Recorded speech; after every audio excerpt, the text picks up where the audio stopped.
meus queridos, estamos iniciando mais um Café com Quem, e hoje o Café com Quem é com quem? Com Daiane Cardoso. E quem é Daiane Cardoso, minha querida?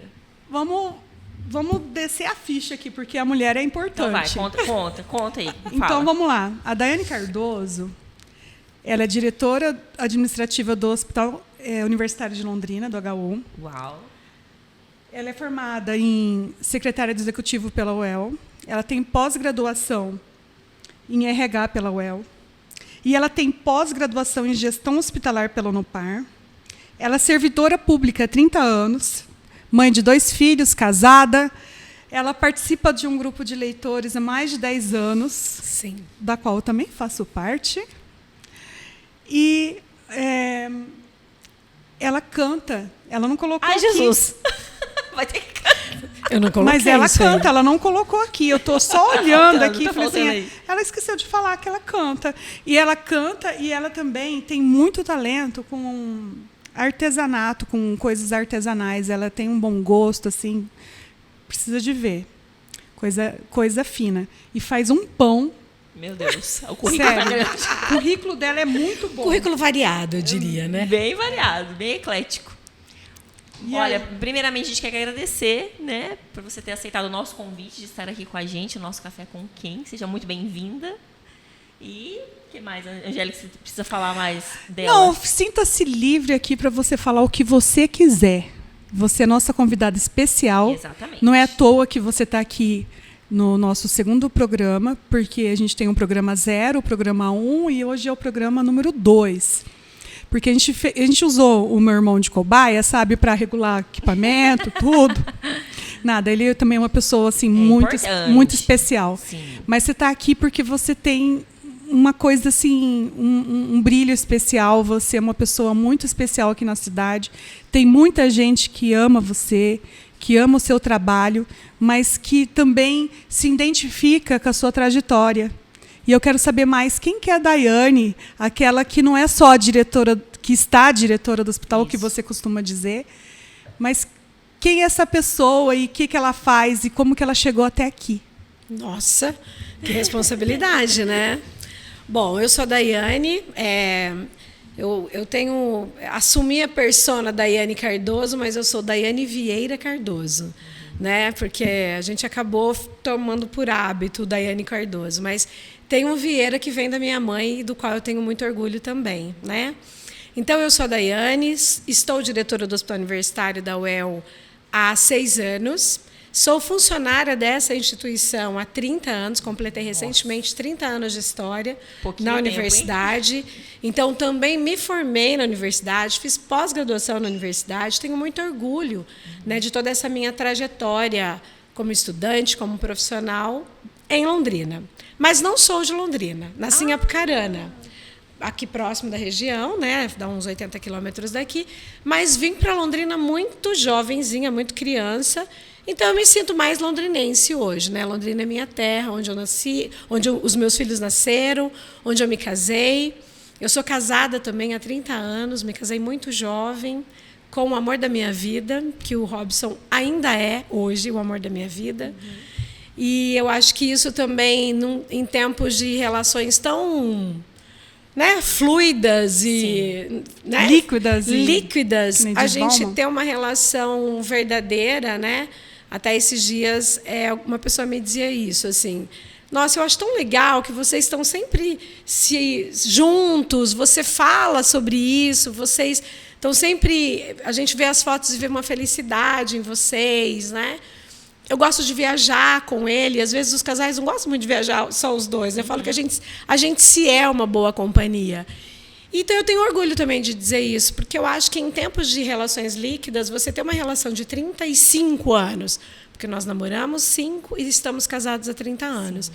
Então, eu acho que isso é uma coisa para se agradecer também, né? Eu acho que é valorizar os relacionamentos, né? Sim. O Robson é meu companheiro, é aquele que me apoia, é aquele que vive pelos meus sonhos, é aquele que, quando eu disse que eu vinha no podcast hoje, ele falou: o que mais você inventa? E eu falei: não sei o que mais, mas hoje é um podcast. Então, eu acho que A minha família, eu tenho 2 filhos, né? 2 filhos já adultos. Eu acho que a minha família é a minha estrutura. Então, quando você coloca aí, né, Gigi, porque para mim não é Angélica, é Gigi, porque nós somos amigas. Em algum momento esse pessoal do podcast ia descobrir. Então, acabaram de descobrir. E falar em descobrir, só uma parte aqui. Gente, hoje a Daiane vai trazer uma pauta muito quente. Meu Deus. Só para fazer um corte aí para dar engajamento. Vai, pode continuar. Então, assim, eu tenho 2 filhos já adultos, né? E quando você colocou, né, do meu mini currículo aí, estar à frente de um hospital, do porte do hospital universitário, há 6 anos como diretora, é óbvio que eu não estou sozinha nesse desafio, né? Estou no 2º mandato como diretora. Nós somos eleitos, né? Então, eu participei de uma candidatura em 2018, fomos abraçados por uma pandemia em 19 e 20, vencemos essa pandemia, né? À época, éramos 4 mulheres à frente do hospital. Nossa, que legal. Foi um desafio muito intenso, né? Hoje, tem hora que eu paro para pensar assim, o que foram 2 anos e tanto que a gente viveu ali da pandemia.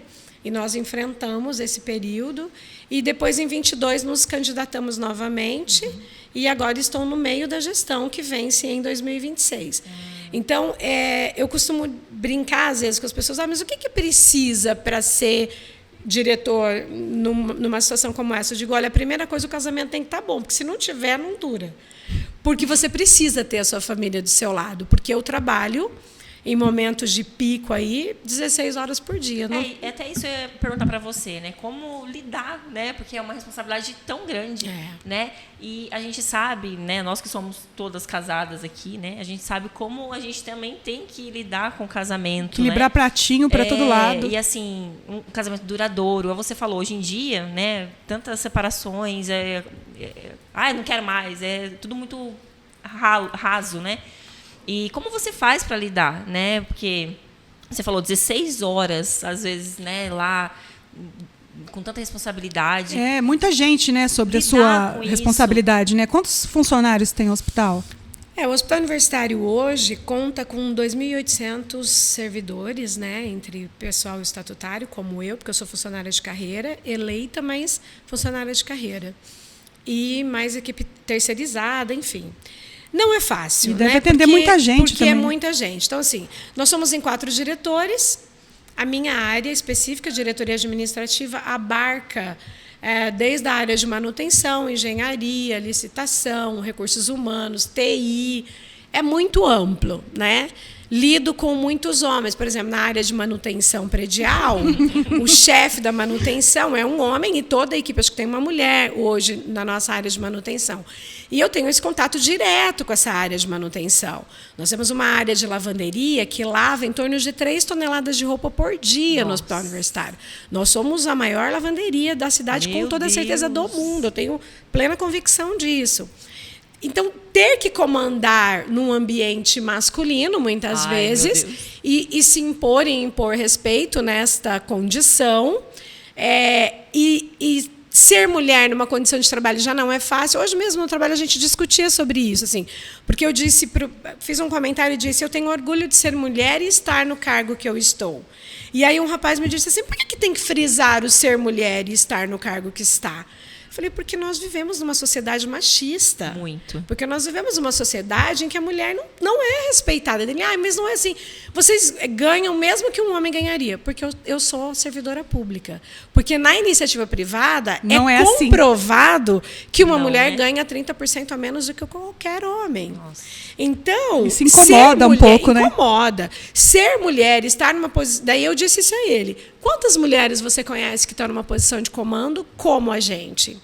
E eu tenho a satisfação de dizer que eu não tenho encontrado problemas com relação a isso dentro do hospital universitário, dentro das minhas relações. Eu sou respeitada, eu sou acolhida, eu até brinco, esses tempos eu estava chegando e daí um funcionário falou, eu ouvi o salto da senhora. Eu falei, isso, que bom! Ouvi o salto da senhora.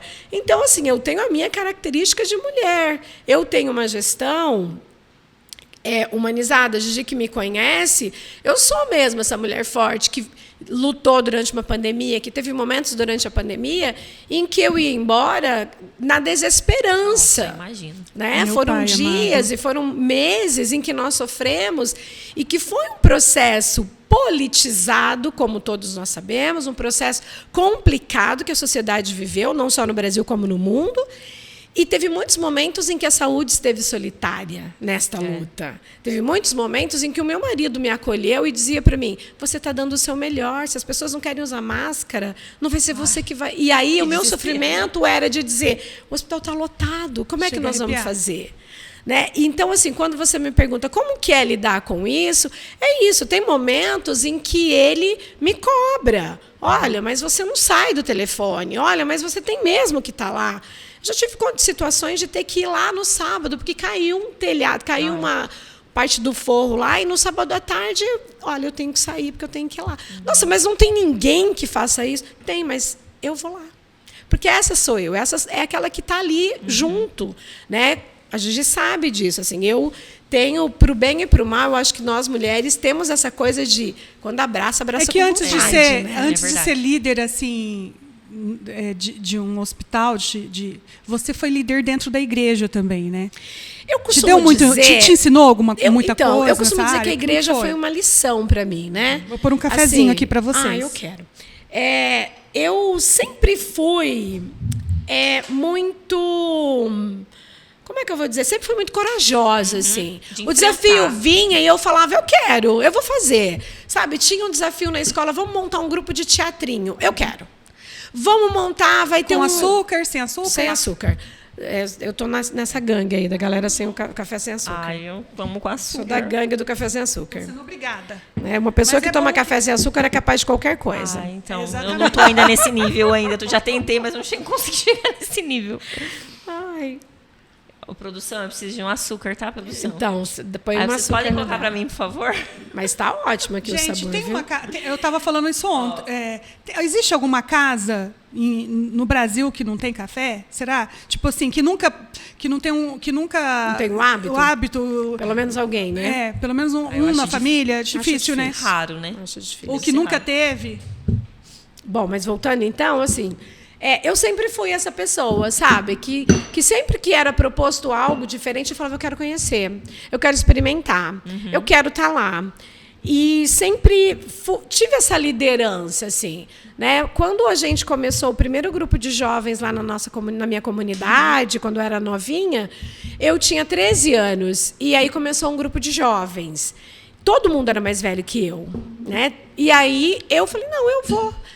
Passaram convidando, olha, domingo vai começar um grupo de jovens lá na capela. Eu vou. E eu fui, e quando eu fui, eu já comecei a me destacar, porque eu busco a confusão, entendeu? Eu sou a pessoa que busca a confusão. E aí eu já, desde muito novinha, assim, essa questão da música, ela está na minha vida desde muito nova. O meu pai me colocou para cantar na primeira missa, que eu me lembro disso, assim, numa comunidade que eu morava em Apucarana. E o meu pai, eu tinha 5 anos de idade, eu já sou baixinha, né? Com 5 anos eu era uma pessoa bem pequena. E o meu pai me colocou no púlpito e eu cantei uma música no Dia das Mães, na igreja lotada, o meu pai tocando violão e eu cantando para esta comunidade. Então, desde então... Isso está em mim, assim. Sim. A hora, como hoje, por exemplo, vem o desafio, eu falo, eu vou. Aí... Mesmo que você esteja, né? Entendeu? A boca está seca, o coração está acelerado, mas eu vou, entendeu? E isso tem sido... No hospital, foi a mesma coisa. Esse é o seu diferencial. Quando eu trabalhei na universidade, no campus da UEL, durante 15 anos. E em um determinado momento da minha vida, eu pedi para... A gente chama de relotação. Me relotei no hospital universitário. Quando eu cheguei lá, eu olhava para alguns processos de trabalho e pensava, o que eu faria diferente se eu fosse a diretora? O que eu faria diferente... Visionária, né? Sabe, quando cheguei lá, em 2009... Eu comecei a pensar isso. Nossa, mas talvez... Eu te conhecendo, acho que te dava até taquicardia. Ai, meu Deus, eu faria assim. Sabe, assim? E aí eu fui galgando isso. E eu fui entendendo o que eu preciso. Quais são os requisitos para que eu possa me candidatar a isso? Ok. E aí eu fui me capacitar tecnicamente, porque eu tinha que ter uma pós-graduação na área de saúde, porque a minha formação eu sempre fui da área administrativa. Fiz graduação em secretariado executivo. Aí você precisava unir. Eu precisava. Eu fiz pós-graduação em recursos humanos. E eu precisava ter. Então, o que eu preciso para ter? Primeiro, você precisa estar credenciada. Qual é o credenciamento? Tem que ter uma pós em gestão hospitalar. Eu fui fazer a pós. Sabe aquela história do amola o machado? Sim.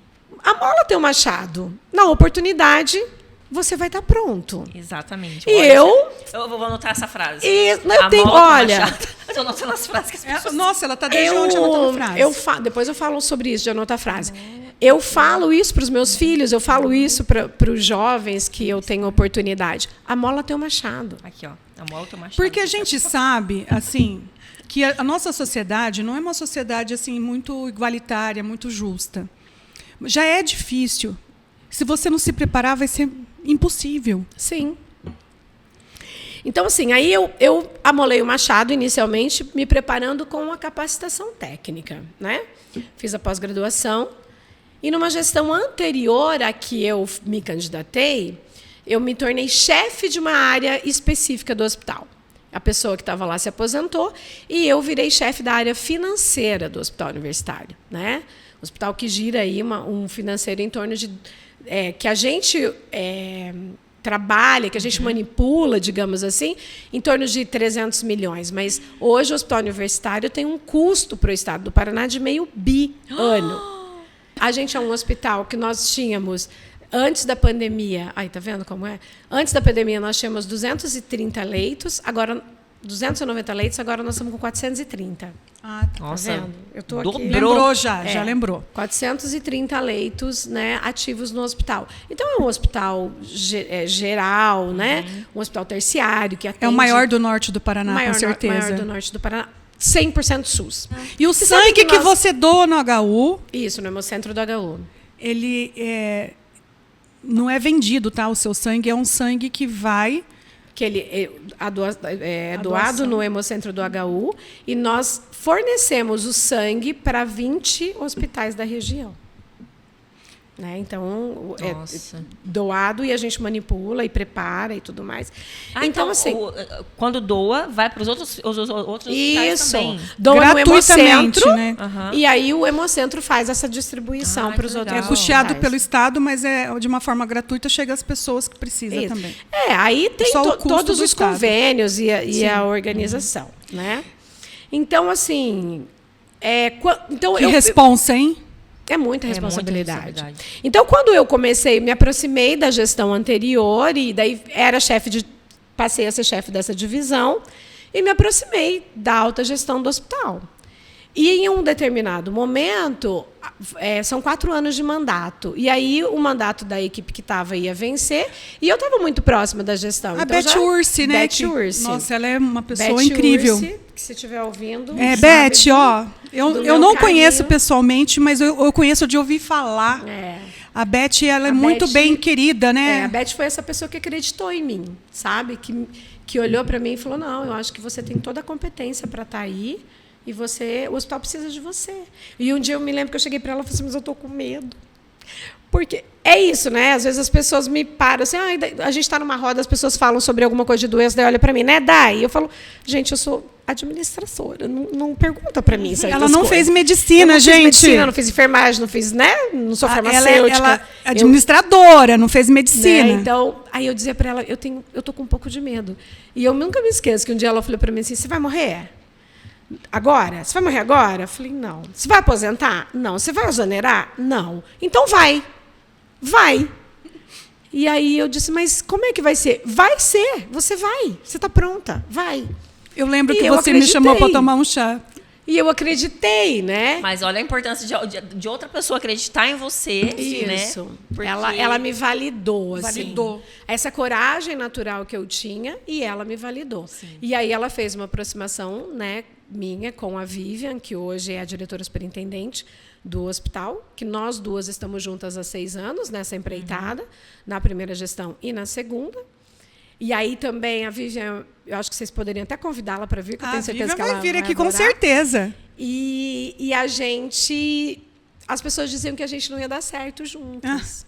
Deixa eu só mandar um aqui, ó, um coraçãozinho para você, Nós Vivian. somos, né, mulheres fortes, mulheres determinadas. Eu tenho uma personalidade forte, ela também. As pessoas diziam, vocês vão brigar em 3 meses. Não vai dar certo. Estamos juntas há 6 anos. Deu super certo. E a gente deu super Verdade. certo. Uma respeita o espaço da outra. Eu aprendo muito com a Vivian, né? Eu tenho orgulho de fazer parte da equipe, né? Porque ela é quem é a responsável máxima do hospital. Nós somos 4 diretores. A Vivian, diretora de enfermagem, diretor clínico e o diretor administrativo, que hoje E sabe, estou, Cátria, né? eu tive a oportunidade de presenciar as duas trabalhando juntas e eu achei incrível. Elas são 2 potências, assim, e que soma muito e que dá muito certo. Eu fico assim muito orgulhosa de ver. Eu lembro quando você falou que estava pensando e estava com medo e tal. Lembra o que eu falei para você? Vai para terapia. Verdade. O processo terapêutico me ajudou muito, né? Fazer análise me ajudou Porque a me colocar eu vejo nesse lugar. eu assim, via né? essa pessoa vencedora e eu falava, como que ela não consegue ver aquilo que todo mundo vê? Mas é que é muita pressão também, né? Então, Muita coisa. é assim, eu brinco, né? Às vezes eu digo assim, nossa, a Daiane de 2018 era maluca. Porque a Daiane que está aqui em 24 hoje e que conhece todos esses processos e que passou por uma pandemia e que hoje entende muito mais do processo de um hospital, que é um organismo vivo, que um dia não tem rotina, que você cada dia é um desafio novo, ela era maluca de achar que ela dava conta do que ela deu, o pior né? foi a pandemia, que foi a sua prova de fogo prova mesmo, de fogo. né? Não, Prova de o pessoal fogo, acha que é matar um leão por dia. Não é matar um leão por dia. Que já- É você matar, temperar, deixar um preso para porque amanhã Uma coisa assim, já não é e fácil botar passar. ter esse cargo. Aí você imagina, você na linha de frente de uma tudo aquilo Não, que e foi. assim, eu fiquei, na época Meu da Deus do pandemia, céu. eu fiquei mais de 1 ano sem visitar a minha sogra. Meu Deus. Porque eu tinha esse medo, porque eu trabalhei todos os dias da pandemia. Todos os dias. Porque quando todo mundo fechou, a gente abriu as portas e falou, né? Vem. Sim. Vem que nós estamos aqui. Então, todos os dias da pandemia eu trabalhei. Então, eu fiquei mais de 1 ano sem visitar a minha sogra. Porque o medo que eu tinha, ela tem 88 anos, Sim. o medo que eu tinha de visitá-la e levar, né, porque eu poderia estar assintomática. Então, foi um período muito difícil, de isolamento. As pessoas não queriam que eu estivesse nos locais. Mesmo quando saía do lockdown, ia fazer alguma reunião, as pessoas não me queriam nas reuniões. Olha. Entende? Eu sentia nos meus amigos, nas pessoas próximas, assim, a Dai vai. Meu Deus. Olha, Porque se a Cássia, Dai vai, o HU vai. O HU vai, a doença vai. junto com ela. Então, Cátria. foi um momento de superação para nós, enquanto, né, instituição e tudo mais. Então, assim, quando você me pergunta como que é essa relação com a minha família, eu sou muito grata a eles, porque eles ousaram conviver comigo durante todo esse período, porque, né, o meu marido estava em casa, os meus filhos estavam em casa e eu estava trabalhando. E trabalhando para além da capacidade e dando conta de tudo aquilo que foi. Porque foram muitos os momentos de sofrimento. eu né? lembro Posso imaginar. disso e eu lembrei de uma coisa agora, que eu nunca tinha visto você chorar. Eu conheço a Daiane desde que eu me entendo por gente, porque o meu pai tocava violão com o pai dela. E os dois eram muito amigos, muito amigo e irmão. Eu considero a Daí como uma pessoa da minha família mesmo. Ai, vou chorar. Ai, não, gente, não vou. vamos começar a chorar aqui. Mas assim, vamos dar uma segurada, Maria Angélica. Segura. Então, eu sou chorona, ela não. Eu sou também. A Daiane... Não, mas as pessoas falam isso de Você é mim. frágil, mas você é firme. Você dá aquela segurada, você consegue se controlar melhor. Mas eu vejo a sua fragilidade, mas é que você... A gente espera tanto de você, né? Olha para você já esperando aquela força. E desde menina foi assim, porque o pai dela morreu, ela tinha 12 anos. Então, eu nunca tinha visto a Dai chorar. Nem no velório do pai dela, nem no velório da mãe dela. Eu não percebi esse momento de desespero, assim, porque ela estava centrada, ela estava firme, aguentando a barra. E teve uma ocasião, durante a pandemia, que ela me ligou chorando. Então, Foi, verdade. então, aquele momento me marcou. Foi. Porque eu não esperava ver essa fragilidade. É porque assim. E daí eu falei, chorou? Chorei. Já terminou de chorar? Terminei. Então levanta que você é Daiane Cardoso. Veja, a gente tinha uma equipe para coordenar. Nós tínhamos um hospital que a gente precisava fazer com que eles acreditassem que ia dar certo. Então tinha momentos de fragilidade, né, que a gente passou por muitas situações de ver famílias saindo dali chorando. Ai, misericórdia. Que a gente tinha que dizer, respira e vamos em frente. Mas tinha um momento que eu precisava fechar a porta da minha sala E chorar. e chorar. E daí, numa dessas situações, e ainda, né, com toda a situação que eu estava vivendo, eu liguei, eu não sei, a gente estava conversando por WhatsApp, e daí ela falou, vou te ligar. E daí ela me ligou, e aí eu falei, Desabou. cara, tá muito pesado, eu não estou dando conta, tá muito difícil. Eu não sei até quando Porque a gente não estava vai. se vendo, Tava então não se morrendo ligava. muita gente, o hospital estava lotado, teve muitas situações difíceis. E aí, ok, respira, tá tudo bem, vamos em frente. Abre a porta da sala e vamos tocar. Eu lembro que eu falei assim, chorou? Você tinha acabado de... Chorei. Então tá bom, levanta. respirei, Você é bora. Daiane Cardoso e o hospital depende de você. E a gente foi, né? É óbvio que cada um na sua competência. Isso que eu estou dizendo. Foi difícil para mim, enquanto diretora administrativa, porque a gente teve que rebolar para comprar. Então, faltava respirador, vai buscar nas cidades vizinhas. Motorista, vai eu lá, lembro disso. coordena a equipe, e não sei o quê. Entendeu? Então, era isso. É óbvio que lá dentro, nas unidades, eu estive lá em alguns momentos, mas era a equipe assistencial que estava lá, eram os médicos, os enfermeiros, os fisioterapeutas, os nutricionistas, porque eram eles que estavam lá. Então, foram momentos muito difíceis, né? Que a equipe de nutrição passava de manhã, fazia uma prescrição, à tarde a pessoa tinha entubado, no outro dia, quando passava, tinha morrido. E várias situações assim que foram muito pesadas, e que um dia o meu marido me falou, olha, a pandemia é uma guerra que vocês estão lutando sozinhos. E foi isso, né? Num dia que eu estava muito frágil, assim. Mas, para além disso tudo, eu acho que é isso, assim, né? É essa força da mulher, né? Porque mulher, nós temos essa resiliência, essa resistência do filho cair, a gente ir lá e levanta e traz filho, vai, vamos, né? De você estar com a sua dor, por exemplo, quando a gente cita a morte da minha mãe, por exemplo, que eu me lembrei, quando as pessoas têm esse hábito de dizer, Daiane não chora. Daiane, você é muito forte. Mas eu tenho as minhas fragilidades, né? Eu tenho um amigo que, numa conversa um dia, ele falou assim, você não chorou nem no velório da sua mãe. Daí eu fui embora nesse dia me questionando, o que você sabe da minha dor? Exatamente. O que você sabe da minha dor? Porque eu posso não estar chorando, porque eu tinha 2 filhos, um marido para consolar, 2 irmãos para consolar. E aí, essa questão de ser sempre a rocha, né? E quem A falou rocha que na hora da intimidade casa. você não está chorando por dentro? Quem falou que você não está debulhando em lágrimas sabe, por dentro? Não, e outra, até quem conhece você de verdade é quem está dentro da sua casa, né? E eu acho Quem assim... está fora é difícil. Eu acho que assim, isso que a gente falava, né, antes aqui de começar...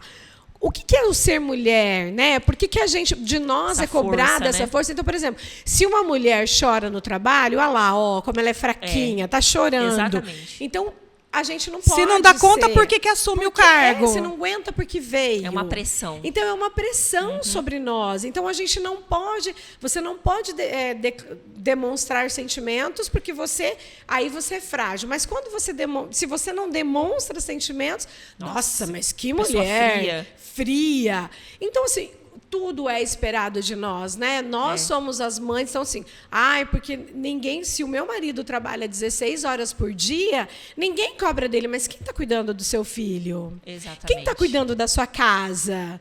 Porque, né? Mas é um homem, ele está trabalhando 16 horas, ele está trazendo alimento para dentro de casa. Não, hoje na sociedade, nós também estamos desenvolvendo esse papel. Nós estamos trabalhando, estudando. Eu sempre costumo dizer para as minhas amigas que têm filhos e filhas da idade dos meus. Eu acho que os meus já estão mais velhos, mas quando estavam mais adolescentes. Qual que é a idade dos seus filhos? O mais velho, 26, e o mais novo faz 24 na próxima semana. Manda um beijinho lá para eles. Para o Gabriel e para o Rafa. Fala, beijo, filhos. Eles ficam orgulhosos da mãe. Manda para as norinhas também. E para as norinhas. Para a Isa e para a Ana também, beijo. Mas, assim, até me perdi. Não, você estava falando dessa que esperam da gente, né? Que a mulher que, se você não tá pronta, por que você assume? Daí só que eles cobram dos homens, cobram das mulheres que cuidam dos filhos, que cuidam da família, e não cobra do homem. Quem está cuidando do seu filho em casa? Cobra da mulher, mas não cobra do homem. Me lembrei. E eu queria falar também da sua trajetória, tá? Já puxo o gancho aí, que eu quero que você fale um pouco mais da Daiane, que eu conheço. Tá bom. Que eu queria que as pessoas conhecessem. Tá bom, a Daiane mulher. Daiane mulher. Eu queria dizer assim que nós, enquanto sociedade, eu acho que nós estamos virando essa chave. Mas até a minha geração, que você é mais nova, vocês são mais nova, mas até a minha geração, assim, nós fomos criadas para entregar a comida na mão do marido, a roupa lavada, organizada, a casa administrada, seja com uma funcionária ou não, a educação dos filhos, era nossa responsabilidade. E se desse tempo, a gente estudava e trabalhava, né? Da minha geração para trás. Sim. A partir daí, a mulher foi se desenvolvendo, foi trabalhando, foi encontrando o seu lugar no mundo. E aí, hoje, quando essa questão da igreja e tal, sempre trabalhei com adolescentes, com grupos e tal. E eu dizia para as mães dos adolescentes da época, que os meus filhos eram adolescentes, eu dizia, olha, você para de arrumar a caminha desse menino, você para de dar as coisinhas na mão dele, porque as meninas desta geração estão sendo criadas também para estudar e cuidar da própria vida. O seu filhinho mimadinho não vai ter quem faça por ele. E é uma realidade. Porque ainda hoje, nós criamos homens e mulheres de formas diferentes. É verdade. Nós não ensinamos para os meninos, vai cozinhar, vai organizar sua vida. Mas nós também ensinamos para a menina. Com algumas exceções. Com algumas exceções, mas assim, tá? Qual que é o natural? Porque as meninas... Não, as meninas não vão fazer. As meninas não vão fazer, porque elas também estão cuidando da própria vida. Olha, eu e Gabi fomos viajar e deixamos 2 meninos em casa. E demos férias para nossa funcionária. Nossa! Limite. Então, o Luiz Felipe... No limite. Luiz Felipe foi fazer um mini intensivo com a minha sogra. Como que lava roupa na máquina de lavar? Ele lavou, ele colocou roupa para lavar, ele aprendeu como que passa roupa. Ele já sabe cozinhar algumas coisas. Vamos fazer um macarrãozinho, um molhinho branco, alguma coisinha. Outro dia ele me pegou e falou, mãe, eu quero aprender a fazer o arroz. Então, isso também já parte também dele. Tem isso. Mas também. É isso que eu estou dizendo. A partir destas gerações, assim, a gente vem trazendo isso, porque é o natural. Por que eu tenho que ser responsável? Hoje, por exemplo, falando da minha experiência, hoje eu trabalho mais tempo que o meu marido. Aliás, o meu marido hoje está aposentado. E ele escolheu esse caminho. Ele poderia ter trabalhado um pouco mais, mas ele escolheu. Falou, não. Também era servidor público e deu o tempo dele. Ele falou, não, eu vou escolher outras coisas para a minha vida. Então, hoje, em algumas tarefas, ele é o responsável por algumas tarefas na nossa casa. Eu não sei mais ir ao mercado, eu não sabe? Sim. Que dia que recolhe o lixo, quando que pode... É ele quem coordena. E muitas vezes, quando a gente está num grupo de amigos que a gente coloca isso, as pessoas ficam olhando assim, nossa... Mas que mulher é essa? Nossa, mas coitado. As pessoas dizem para mim, nossa, mas coitado dele. Coitado por quê? Eu acho que ele foi escolhas e ele também pode Mas fazer. Por que ele não pode fazer? a administração de uma da casa não pode ser também? Quando é de uma mulher, parece que eu tô soando meio feminista, Não, né? não tá. Mas assim, é uma realidade que eu acho que nós Olha, Não, o você Ed... realmente está mudando, o que você falou. Olha, eu vou dar... não sei. Não gosto de dar colher de chá pro Ed, mas vou dar dessa vez. O Ed faz compra. Ele que vai no mercado. Eu não faço compra. Eu acho que assim, sabe? A questão Tem que dividir as tarefas. A questão é assim. E ele não vai menos homem porque foi no o mercado, casamento gente. Pelo amor e de as Deus. relações familiares, elas são sociedades que precisam ser organizadas pelos seus pares. Se dentro da minha casa a organização tá legal para os 4, porque hoje eu tenho os 2 filhos que ainda moram comigo, né? Os meninos estão lá cuidando da vida, terminando faculdade, estudando, trabalhando, pensando no futuro deles, mas hoje nós vivemos em 4 adultos dentro de uma casa. Então, essa distribuição societária dentro de uma casa, ela precisa ser organizada. E igualitária. E validada por todos, e está tudo certo. Entendeu? Né? Então, mas o que a gente muitas vezes acontece é essa cobrança da sociedade. Sim. Porque, por exemplo, é que o meu marido é um cara muito bem resolvido e eu sou fã dele, porque, né, o cara sustenta ser o esposo da diretora e não ser o diretor, ele sustenta. Porque não é qualquer homem que vai sustentar esse lugar. Né? Porque em alguns eventos em que nós estamos, ele é o esposo da diretora. Uhum. Sim. Então, eu acho que é louvável isso, da forma como E a ele geração encara. do seu filho e da minha filha vai falar assim... Eu acho muito legal que essa geração agora... vai virar e vai falar assim, mas... Porque quantas mulheres que isso foram tem de mais? podadas antes por conta dessa Eles falam assim, situação? mas mãe, ele não precisa receber elogio por isso. A geração dos nossos filhos. Eu vejo algumas coisas dos meus filhos Isso é falam normal. assim, mas por que você está elogiando? Não fez mais que obrigação. Porque a mulher que... E eu acho muito legal isso, né? Porque é uma trajetória de evolução. Eu acho que a gente está evoluindo nesse Porque quesito. se a mulher fosse receber um elogio para cada pratinho que ela gira... Nós ia passar o dia só recebendo elogio. Muito obrigada. Não, muito obrigada, muito obrigada, muito obrigada. Então, assim, sabe, a minha trajetória é isso. Eu sempre fui briguenta. Eu sempre fui, por exemplo, no nosso grupo de jovens lá, quando eu sou mais velha, né? Então eles eram do grupo de adolescentes. Tem uma história que eu sempre lembro. Que às vezes a gente fazia, era uma época muito boa, assim.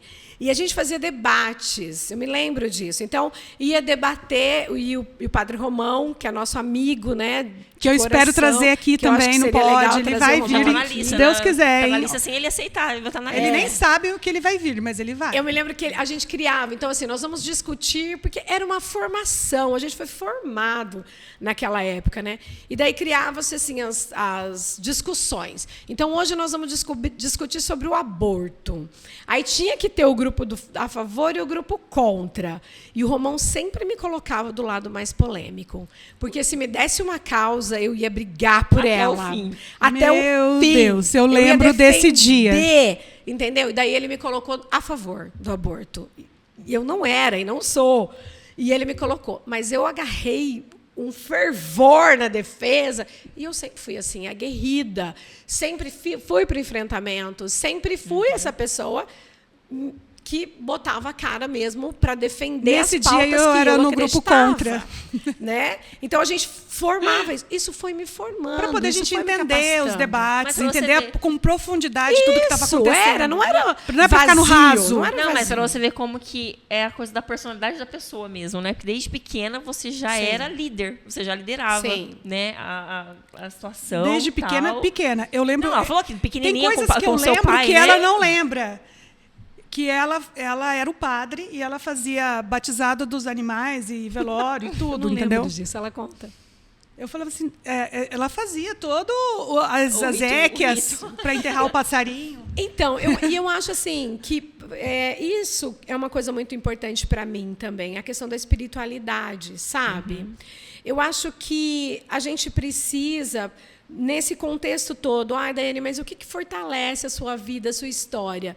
Eu acho que esse desejo de fazer o bem, porque para gerenciar um hospital como o nosso, com todas as questões, né, socioeconômicas, políticas, as dificuldades da administração de um hospital 100% SUS, o que me move é o desejo de fazer o bem, é o desejo de que aquelas pessoas que são atendidas, elas realmente o sejam, né? Que elas possam voltar para suas casas e a gente vai sentir o dever cumprido, porque eu estou lá na área administrativa trocando ar com a minha equipe, trocando ar condicionado, mas é para dar uma condição melhor para aquele paciente. Sim. Então é isso que me move, é isso que sempre me moveu, né? E então, você paga um preço para isso também, né? Paga-se, né? Porque isso que a gente falou, assim como muitas pessoas, eu tenho a minha história de vida. Não foi fácil ser órfã aos 12 anos, né? O meu pai morreu de uma forma muito repentina, com 42 anos de idade. Nossa, a minha mãe ficou lá viúva com 35 anos para cuidar de 3 filhos. Então eu já puxei essa responsabilidade para mim.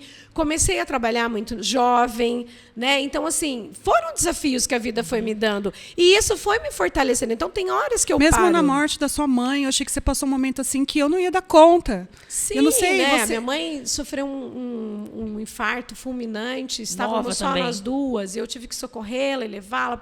Nova também, minha mãe morreu com 57 anos. Nossa. Então, assim, é uma história... Nos braços, e eu acho que... sabe, assim, mas muitas vezes, quando as pessoas olham assim... Eu acho que eu nunca fiquei no lugar da vítima. Eu nunca me pus nesse lugar. Não que não doa, não que eu não sofra, não que eu não tenha vivido o luto dessas perdas todas, não que não tenha sido difícil para mim, mas hoje eu consigo entender tudo isso como se tudo isso fez parte da minha trajetória e me trouxe para este lugar onde eu precisava ter essa história para ser essa mulher que, num processo dentro de uma administração de um hospital, tenha condição de ter suporte emocional para segurar o tranco. Segurar uma pandemia, meu pai amado. Na primeira administração. E toda a gestão. E o pós-pandêmico, como que está sendo? Assim, a gente... Porque assim, muitas coisas ficaram escondidinhas e agora, né, o hospital sofre uma rotina, nosso pronto-socorro diariamente, onde cabe 70, tem 150. Meu Deus. Né? O HU, hoje, ele é uma referência para uma macro-região de 2 milhões de habitantes. É porque vem tudo para cá, vem todo mundo. Então, aqui a 17ª regional, mas a gente atende aí, né, o oeste, até quase lá no centro do estado, o Jacarezinho, Ivaiporã, toda essa região a gente atende, são em torno mais de 2 milhões de habitantes atendidos. Que, quando precisa de uma especialidade, somos nós, somos credenciados em 39 especialidades. O único transplante de medula óssea... 200 e quantos municípios? 99 municípios 99. Da nossa região, gente, 99 municípios. Né? É que eu lembro de um jornal uma vez, na época da pandemia, que vocês estavam sendo referência para 200 e poucos municípios. Eu fiquei assustada com esse número. Eu falei, nossa, tudo 99 isso? Municípios. 99. Outra coisa que eu ia falar, e agora, essa Daiane que agora está com 51? Não tenho problema de falar boa a minha idade. Ideia. Opa, lembrei aí de uma caipirinha. Então, agora a pauta quente. Vamos lá, quero ver. Você vai pegar um vinho vamos tomar um vinho? Já que pauta quente, a Daiane vai vir com uma pauta. Vai vir com uma pauta quente. Não, já falou já uniu o 51 por Caipirinha, pauta quente. Boa ideia, vai 51. Vai ser maravilhoso isso aí. Então, aguarde, você que está aí ouvindo a gente, aguarde, porque a Daiane Cardoso, diretora administrativa do Hospital Universitário de Londrina, vai trazer uma pauta muito quente aqui para a gente. Eu quero ver você que está aí acompanhando. Gente, olha, eu vou falar não a verdade. Pode perder. Esse negócio de tomar vinho aqui, eu sou fraca.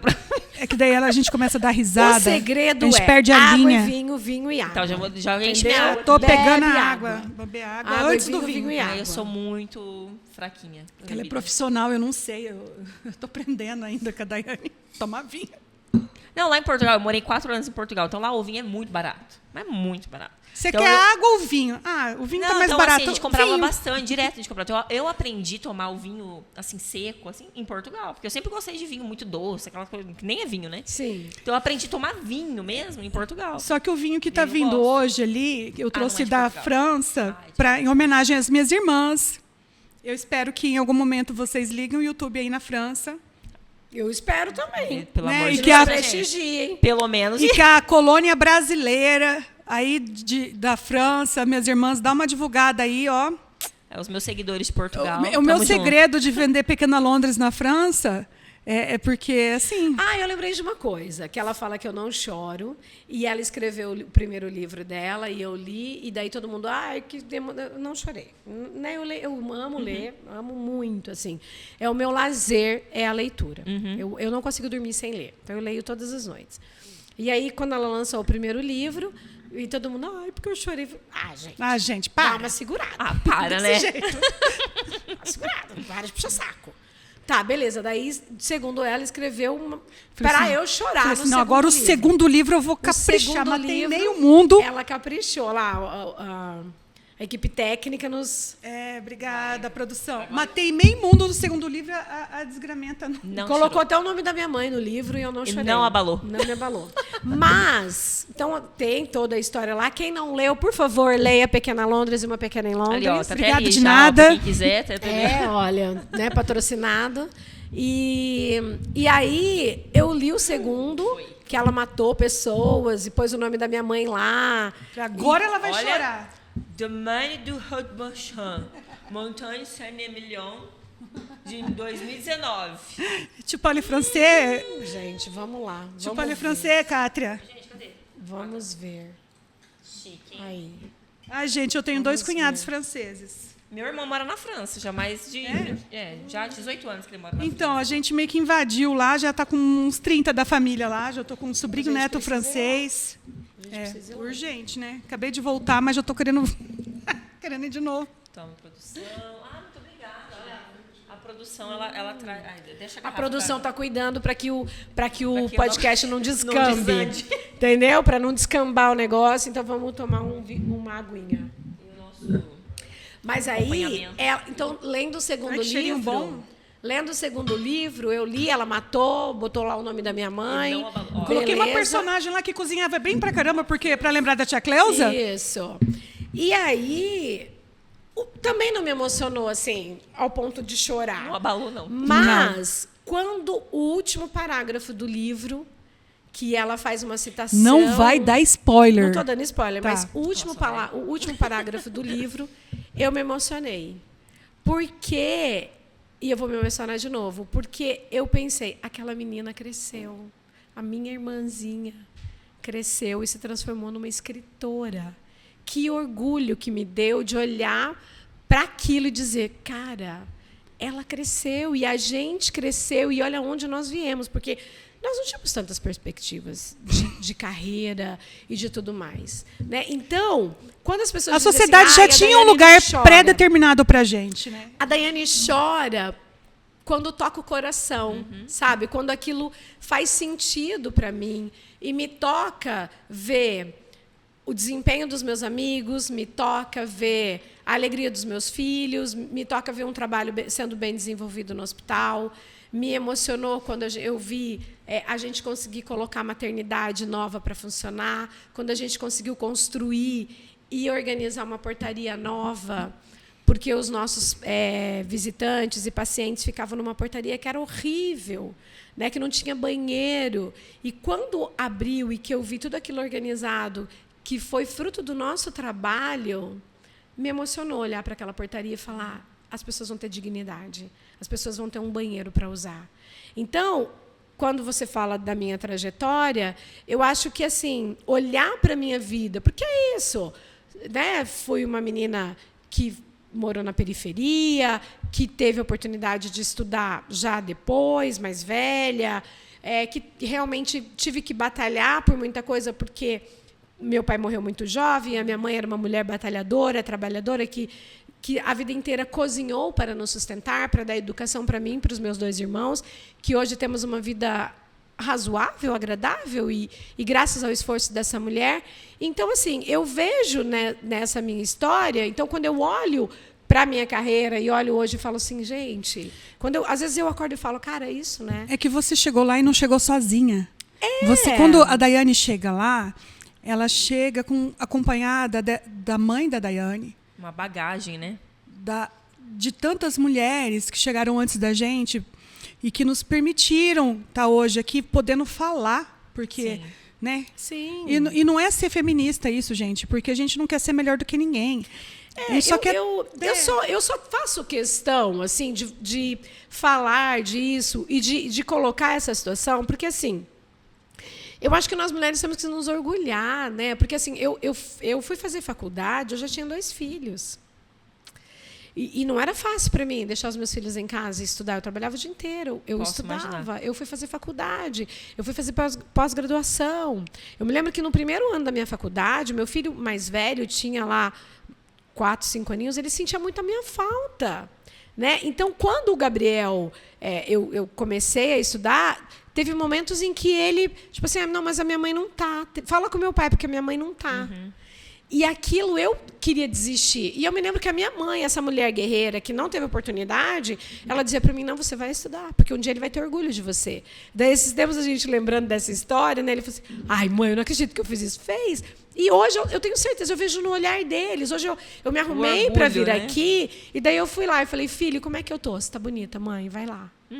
Vai lá e então, brilha, arrasa. Olhar para isso, assim, eu tenho muito orgulho da minha carreira, da minha história, desta mulher que, com todas as expectativas, né? Não sou da área de medicina, de enfermagem, mas estou diretora e venho desempenhando o meu papel com dignidade, com empenho, com esforço. E olha, e com honestidade, porque eu vou falar para vocês, gente, olha, Daiane é uma pessoa muito honesta. E é um valor que ela herdou muito da família, do pai, da mãe e da igreja. Eu lembro uma vez que o Denilson, eu dei um cavalinho para ele, e ele foi embora com o cavalinho, chegou lá, o pai dele não sabia que eu tinha dado, o seu pai, e ele voltou... Que é Denilson? O Denilson, desculpa. Meu irmão. Irmão da Daiane. Meu irmão. Que tem a mesma idade que eu. Ah, tá. E ele voltou com o cavalinho para me devolver pendurado na orelha ali. Porque achou que tinha... Porque o meu pai achou que ele tinha pego. E o meu pai, eu me lembro dessa cena, meu pai dizia, aquilo que não é nosso, não é nosso. Para você ver como é exemplo, né? Então, assim, eu tenho isso muito claro na minha vida e é o que direciona a minha história. Aquilo que não é meu, não me pertence. Então, isso, hoje mesmo eu falava com um chefe de área que a gente estava conversando, e eu dizia isso para ele, olha, aquilo que é meu, eu não vou me corromper por aquilo que... Isso não faz sentido para mim. É a minha história, é a minha trajetória, é o nome dos meus pais, é a história que os meus pais me deram e que me fazem, e que são os valores que eu tenho. Então, esses valores da minha família, né, porque eu acho que para tudo, até esses dias eu fiz uma pequena viagem aí com meu marido, e aí estávamos só nós dois no carro, 12 horas de viagem, rola uma DR, né? Rola aquela DR. Então, assim, é a oportunidade dele também me ter só, eu e ele ali. E aí ele falou para mim, né? Olha, eu sinto sua falta. Eu sinto falta da minha esposa. Porque tem momentos em que eu quero dividir com você, mas o celular não deixa. O HU não deixa, o HU é sempre a sua prioridade.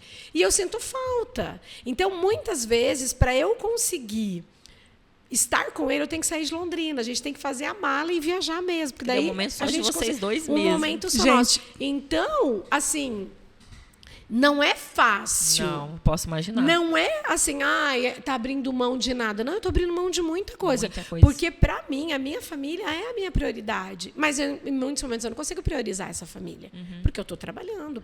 E aí, quando eu tô lá também, eu sou aguerrida. Eu vou para cima. Eu lembro desse homem novinho, o príncipe Dadai, o Binho, que a gente adora. Binho, um beijo. O Binho. Eu lembro quando uma vez a Daiane terminou com ele. Olha e a gente estava numa festa. A gente estava numa festa e a molecada tudo fazendo aposta. Será que o Binho vai conseguir a Daiane de volta? Ele chamou a gente tem uma história linda juntos, né? É de uma profundidade, assim. Eu acho que aquele grupo todo, né? Que eu, a Gigi, o Padre Romão e tantos outros, né? Que assim, a gente escolheu muitos frutos, né? De muitas formas demos certo. Aquilo nos formou, aquele momento em que nós vivemos, em que a gente debatia assuntos sérios dentro da nossa realidade de adolescentes, capacitou e formou para que a gente pudesse formar família. Eu tenho muito orgulho hoje de ser uma família, porque eu acho assim, uma coisa que eu sempre prezo, e eu falo isso, mas muito mais do que falar, eu e o meu marido, a gente tenta. Eu acho que hoje, voltando lá no começo que a gente falava sobre essas relações líquidas, eu acho que as famílias, os casais principalmente, com um certo tempo de casamento, a gente vai perdendo um pouco da paixão, do encantamento, do estar juntos, né? E aquilo que você falava sobre pauta quente. A pauta quente, né? A pauta, chegar, gente, atenção. A pauta caliente. Caliente. Né? Que hoje, assim, eu e o meu marido, a gente se conheceu 2 adolescentes. Eu tinha 16 anos, ele tinha 21.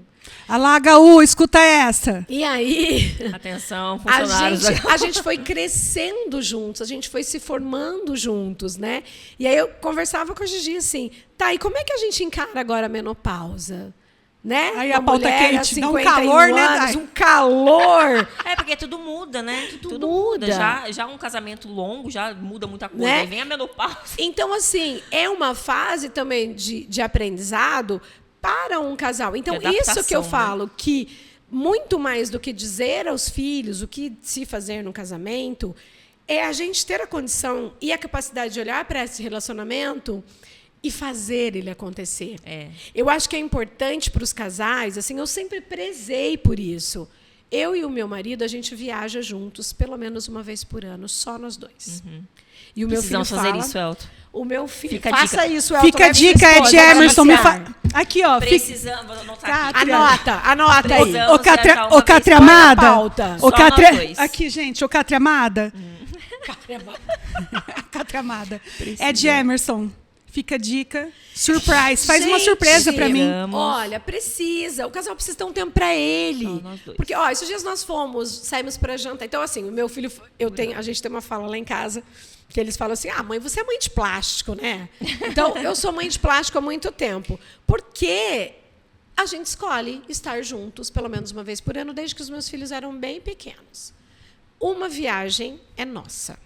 E nós vamos curtir nós dois. As primeiras foram péssimas. Ai, meu Deus, fica a dica, Elton. Porque os meus filhos eram pequenos. Ai. E a gente vivia naquela rotina. Leva pra escola, busca da natação, leva não sei o quê. A preocupação, trabalha, né? Tá tudo bem? Tá tudo bem. Será que tá rolando? E aí, quando chegamos nós dois... Cri. Não tinha não tinha pauta. Porque os filhos não estavam, não tinha ninguém pra agarrar, que estava derrubando refrigerante na mesa. E aquela turbilhão, será que tá tudo certo? Será que tá tudo bem? Tá tudo bem? Que tá? Gente, será que eles comeram? Será que dormiram? Aí, a minha primeira viagem, só nós dois, a gente foi para Buenos Aires. E aí a louca, né, filho pequeno, minha mãe já tinha falecido, então, tipo assim, se eu morrer, lascou. Não tem ninguém para cuidar dos meus filhos. Quem estava com essas crianças? Meu pai amado. Minha sogra. E minha sogra é mais velha. Então eu falava assim, gente, não dá pra gente ir em voo separado, porque daí, né... Não, e assim, você é uma pessoa que... Assim, você também é uma pessoa que... Até engasguei aqui. Eu imagino, como que já não foi na sua cabeça assim, será que tá fazendo igual eu?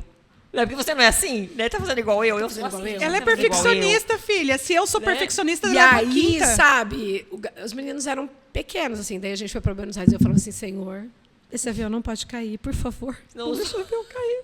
Os meus filhos vão ficar órfãos. Você sabia que viagem separada, né? Não, quando eu fui quando eu fui para Buenos Aires, a gente estava chegando em Buenos Aires. Olha, eu espero que a gente nos desculpa, mas assim, a gente chegando, o avião começou a dar uma turbulência, tremer. Eu falei assim, gente, argentino não é de confiança. Eu tô preocupada. Olha o bullying. Eu falei, não é xenofobia, tá? É, eu falei pro Ed assim, eu vou ser cancelada. Eu falei assim, Ed, pelo amor de Deus, argentino não é de confiança, eu tô preocupada. É rivalidade, eles não gostam de brasileiros, eu tô pensando que em algum momento... Mas, assim, então, mas deu tudo eu certo. acho que esse cultivar é muito importante. Porque eu acho que muito mais do que o que a gente fala para os nossos filhos é aquilo que eles veem em nós. Exemplo, exatamente. Então, eu digo assim, que no momento em que nós vivemos os casamentos fracassados, relacionamentos que não... Se os meus filhos olham para o meu casamento... Exatamente. E eles veem que depois de 30 anos, a gente ainda se beija. Permanece. A gente ainda se abraça. A gente curte viajar juntos. E daí a gente... É bem... tiozão, né? Como É eles que falam, assim, o tiozão. o exemplo... Faz vídeo, olha lá, a foto do meu celular é uma fotinha da gente. Então os meus filhos falam, nossa, que É que o nojo discurso de vocês. convence, mas o exemplo arrasta, né? Exato, porque eu Exatamente. acho que você tem que dizer para os seus filhos com os seus atos, vale a pena investir no casamento. Sim. Vale a pena investir numa relação a dois e que vale a pena ser duradoura. E você tem que demonstrar isso nas atitudes do dia a dia. Não, sabe assim, eu acho que é muito lindo um homem que abre a porta, mas é muito mais lindo um homem que lava a louça. Concordo. Entendeu? Porque eu acho muito educado e eu gosto de ser mimada. Eu adoro que o meu marido me faça surpresas. Eu adoro que o meu marido me presenteie. Ai, gente, Mas essas atitudes cotidianas, então, o viajar, No dia a dia, né? sabe, o viajar, o tirar um tempo para si. Então, tem vezes que a gente fala, nós vamos sair para jantar, a gente vai junto. Não, vocês não vão. Vamos só nós Daí, dois. você sabe que eu acho que eu vou chegar em casa, vou até dar um beijinho no Ed, porque eu tava pensando assim, o Ed não é tão bom assim. Mas agora você... A gente sempre fala assim, meu marido não é tudo isso. Mas ele não abre porta, não, mas ele lava a louça. Sabe? Porque assim, são essas coisas. Porque muitas vezes eu chego, por exemplo, do hospital, numa carga horária de trabalho muito estressante. E a pessoa tem a sensibilidade de falar, meu bem, hoje vamos comer alguma coisa. Né? Não pedir, não pedir faz nada, alguma não. coisa. Vai lá, toma um banho, que eu vou Sim. pedir alguma coisa para a gente jantar. Então, eu acho que a gente precisa viver relacionamentos verdadeiros. E quantas vezes você se apaixonou por ele nesse tempo todo? Então, e que daí a desapaixonou? gente estava falando sobre o calor, Calor. né? Eu estou vivendo Menopausa. essa fase, né? Essa fase de menopausa, de sintomas diferentes, de uma relação diferente. E eu acho que a cada momento o meu casamento foi vivendo as fases. Então, a gente viveu uma fase só nós dois, sem dinheiro. Não tinha nada, não tinha, como ele diz, não tinha um gato para amarrar para o rabo, éramos nós dois um sonho. E a gente foi construindo a nossa vida, e aí vieram os filhos, vieram os projetos, e quando eu decidi embarcar nessa, um dia houve uma conversa para dizer, olha, gente, daqui para frente tudo vai ser diferente. Né? Plagiando Roberto Carlos, daqui para frente tudo vai ser diferente. Vocês vão abraçar essa causa comigo? E ele me disse, eu vou estar do seu lado em qualquer tempo, em qualquer decisão. Quando passou aí a primeira gestão, pandemia, eles ficavam assim, mãe, por favor, não vai. Mãe, para. O Robson dizia, Daiane, não. Você vai de novo? Mãe, por favor, não. Mas aí houve uma situação que, no meio da pandemia, a gente comemorou 50 anos do hospital. E houve um evento no Cine Teatro do Verde para comemoração desses 50 anos. Você estava lá. Para comemoração dos 50 anos. E aí, quando chamaram os nossos nomes, à época, as 4 diretoras, e os funcionários, e as pessoas aplaudiram e gritaram quando chamaram o nosso nome, eu me lembro que, nesse dia, ele olhou para mim e falou, eu já entendi que você vai continuar. Eu já entendi. A importância, né? Como não me É apaixonar missão, por esse gente. homem, né? Assim, porque é isso, é esse companheirismo que me faz olhar para ele e falar, cara, esse cara é maravilhoso. Né? E também, assim, dessa nova fase, então, entrando no quente, né? É uma nova fase para mim, como mulher, de me descobrir, de os hormônios já não serem mais os mesmos, e me sentir, às vezes, estressada, às vezes irada, às vezes, né, E cansada. a gente às vezes não entende, né? Por que eu tô tão estressada? Por que eu tô Nossa, nervosa? porque eu estou exausta. Parece que eu trabalhei uma semana na lavoura. Sabe, tem dia que eu só tenho vontade de sentar e chorar. Com quantos anos que inicia a menopausa? Varia Depende. muito, Depende. né? Sabe por que Varia esses dias eu muito. coloquei nos meus stories, eu tava falando, ai, gente, eu tô tão assim, desmotivada. A minha irmã começou com, acho que, Aí, 39 umas 3 anos. pessoas mandaram pra mim. Precoce. Umas 3 pessoas mandaram pra mim, cara, será que você já não tá entrando na menopausa? Quantos anos você tá precoce? agora, Vou fazer Kátia? 38. Pode ser precoce daí, Ela né? falou, pode ser que... será que Minha tá irmã entrando na começou, acho que, menopausa com precoce? 39. Tem que precoce. fazer uns Meio exames. assim, Fazer uns desanimado exames. e tal. Tem que fazer uns exames, porque às vezes dá uma baixa. Eu estou nessa fase, né? E daí também é tanta coisa que a gente ouve falar, porque eu acho que sempre foi um tabu, né? Ai, mulher na menopausa, mulher velha. Que mulher velha. Gente, eu lembro disso. Sexo acabou. O sexo Mentira. acabou. Você sabia que eu lembro disso, né? Para. Assim, minha infância, menopausa era mulher Não, velha. mulher entendeu? velha, entendeu? É isso mesmo. E aí eu acho que a gente também precisa Os 50 é os, desmistificar. os novos 30? Eu acho Os 30 não, os 40, né? Porque eu acho que... Ai, dai. Mas uma coisa que ela falou, antes da gente começar, você falou, né, que antigamente as mulheres de 50 anos era diferente. Era diferente. A gente tá muito jovem. Não sei se vocês viram, tava até passando frequentemente, como o Silvio Santos morreu frequentemente, recentemente. Tava com frequência, recentemente. De quantas vezes ele morreu, amiga? Com frequência tava aparecendo um vídeo dele de encontro lá, que eu tenho 30 anos. Gente. Nossa, eu vi isso. Você viu? Vi. Não, Parece que ele tava diferença. mais. Não, Ai, meu tem 20, Deus. Tem 19. E assim, aparentava ter 40 e tantos. Muito diferente. Sabe? Por que será que tem tanta mudança, né? Eu acho assim, sabe? Tirando os procedimentos. Eu olhei umas lá e eu falei assim, eu dava um Exato. pau nessa menina aí. Eu acho assim, sabe? Tirando os procedimentos. Voltando a essa questão, assim, de tudo que se exige de nós mulheres, de tudo aquilo que... Então, assim, também se exige que a gente seja eternamente jovem, que a gente não tenha, né? Ai, meu Deus, padrões, padrões, né? Eu não sou uma mulher adepta dos padrões, Eu também né? não. Eu acho que tudo Envelhecer, aquilo que direito de envelhecer. incomoda, né, tem que cuidar. Então, por exemplo, eu acho que você tem que ter uma conversa muito franca com o seu ginecologista, porque tem mulheres que têm medo, tem mulheres que não têm medo da reposição hormonal. Sim. Eu estou num processo de me entender com a minha ginecologista para a gente ver... Chegar num né, consenso. eu tive uma mãe com câncer de mama, daí, num primeiro momento, eu tive muito medo da reposição. Hoje, eu já entendi, né, muitas questões estudando. Mas porque a reposição tem alguma coisa a ver ligada com a Sempre houve esse mito, né? Da questão da reposição hormonal ter um aumento significativo do câncer de mama. O que daí vocês podem chamar médico aqui para falar. Não, assim, sim. É outros né? Não 500. sou eu, Nós mas não assim, queremos saber Não, disso. só perguntei porque você falou sobre isso, mas por quê? Isso, Por quê, mas né? assim, porque eu tinha esse medo por conta do câncer que minha mãe teve. Ah, entendi. Né? E aí, conversando, porque daí começou. Eu tinha muito calorão, os fogachos vieram.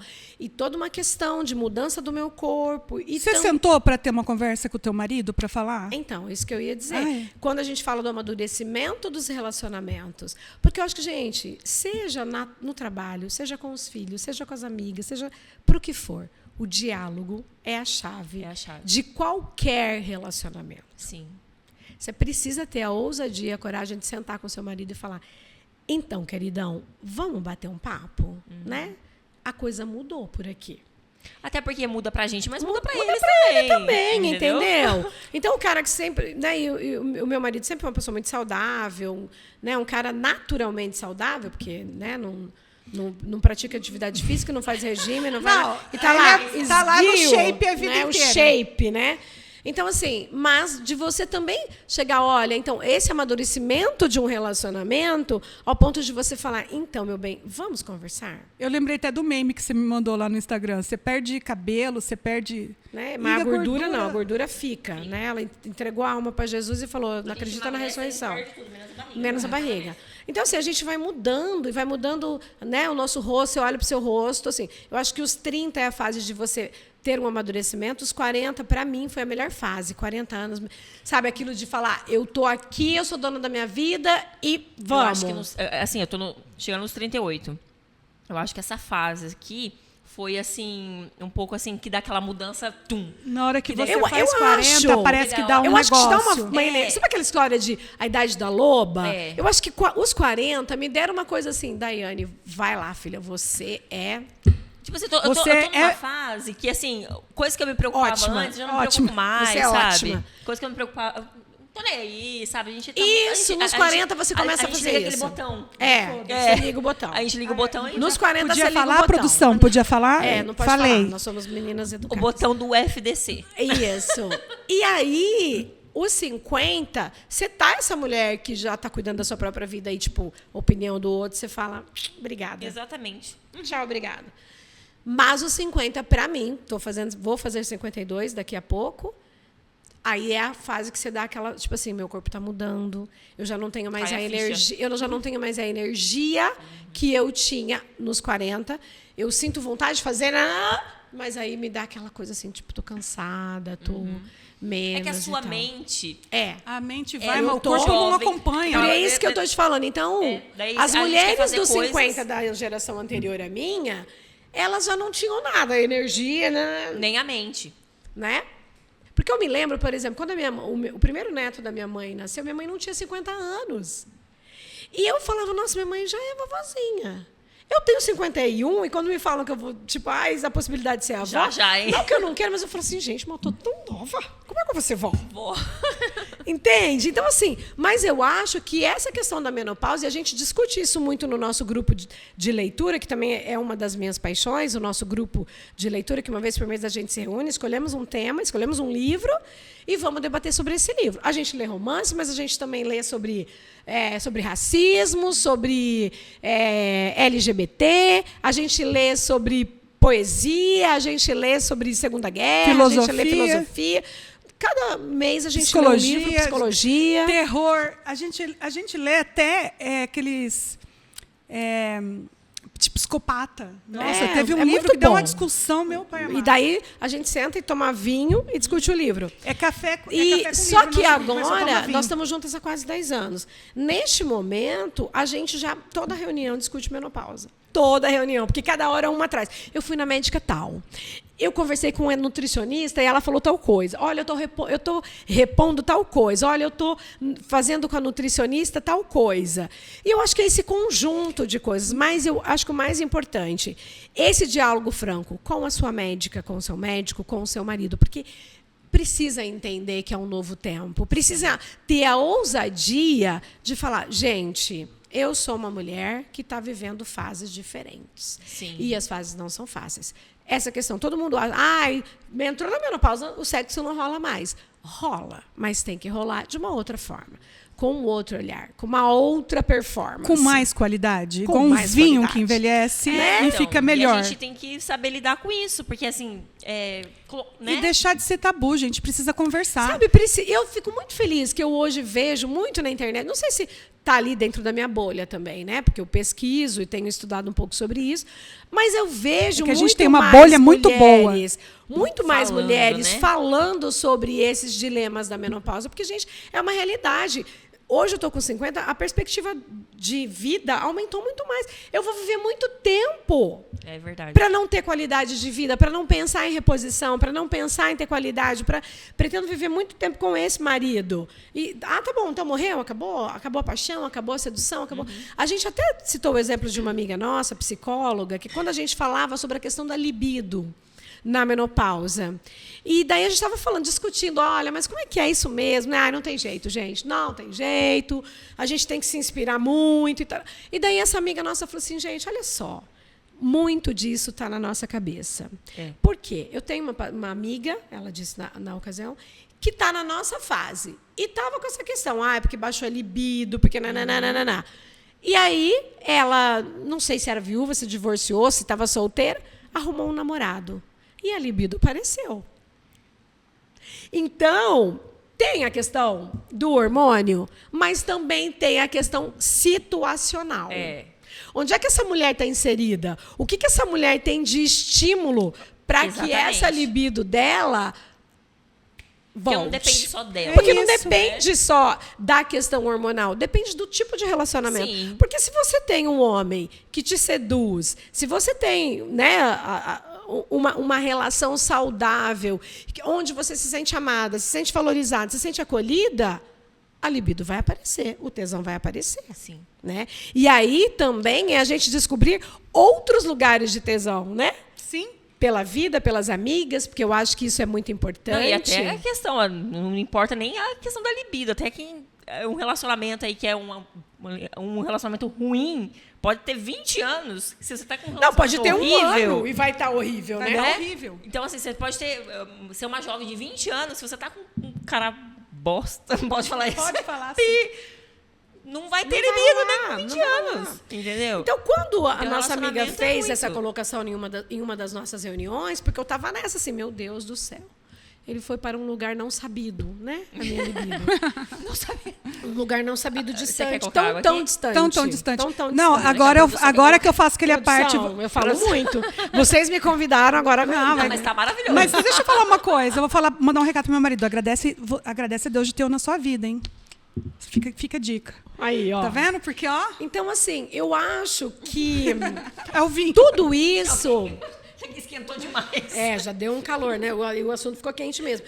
Então, acho que é isso, sabe? Assim, eu penso que a gente precisa ter uma qualidade de relacionamento do casamento, mas a gente também precisa ter uma qualidade de relacionamento com nós mesmas. Sabe? Porque eu acho que isso também é a chave de uma boa vida. Sim. Porque quando a Gigi falou isso, assim, né?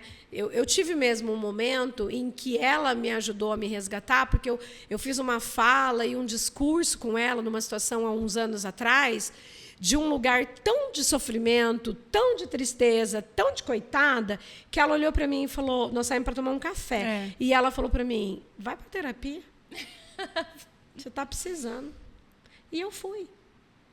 E aí eu fiz esse processo de me redescobrir, de me colocar como protagonista da minha história e de encontrar um lugar que é meu, de um lugar em que eu sou a minha melhor companhia. E hoje eu sou a minha melhor companhia.